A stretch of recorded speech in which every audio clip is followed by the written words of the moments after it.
আপনারা যারা চাকরি সূত্রে বাইরে জবের জন্য গিয়েছেন, একটা ছোট ফ্ল্যাট নিয়েছেন, হ্যাঁ, তাদের জন্য এই ভিডিওটা।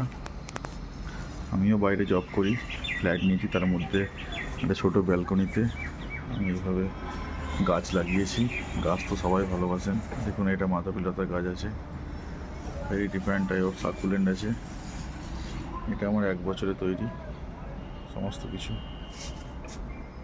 দেখুন, ব্যাম্বো আছে। আমরা বনসাই রেডি করছি। আর এদিকে আপনার আছে মানিক প্ল্যান্ট আছে, 6 টাইপের মানিক প্ল্যান্ট আমার আছে। দেখুন, খুব সুন্দর লাগবে আপনাদের। আর এইটার ওপর অ্যাট্রাকশন করে আমার এখানে অনেক পাখি আসা যাওয়া শুরু হয়েছে। দেখাচ্ছি আপনাকে, দেখুন, একটা পাখি অলরেডি বাসাও